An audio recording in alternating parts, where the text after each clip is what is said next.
You can learn how to code. Let's start with dictionaries in Python. So a dictionary is like a set of keys that map to values. Um, we're using Python here just to reiterate. If we want to create a dictionary, let's call it like my dictionary.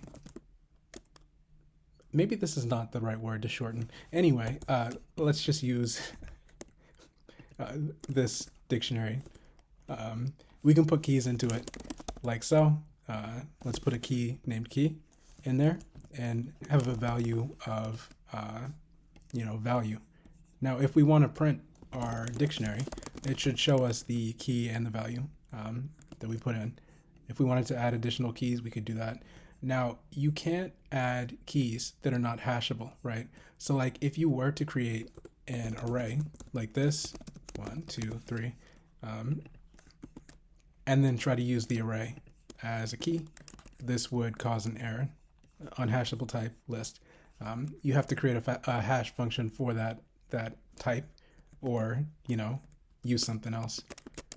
So that's about it for dictionaries, like ordinary ones. But there are several like useful ways to use dictionaries from collections. So from collections, import default dictionary. Such an interesting way to shorten things.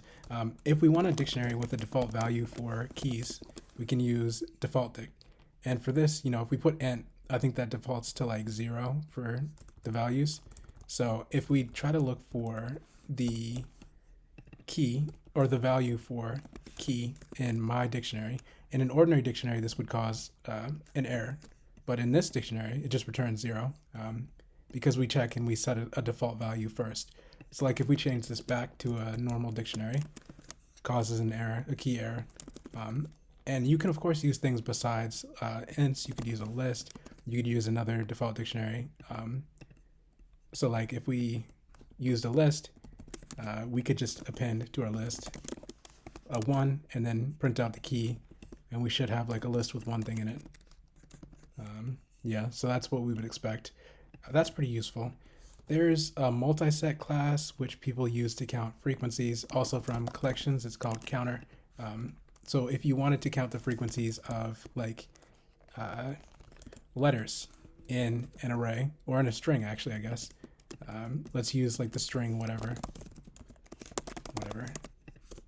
We could create a counter and pass the string in, and then just print out our counter. And this should be counting the frequency of each character in the string. Yep, works like that.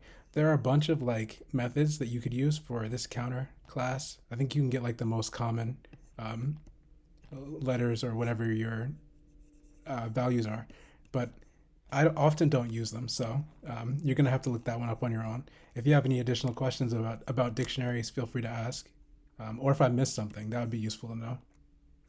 Have fun.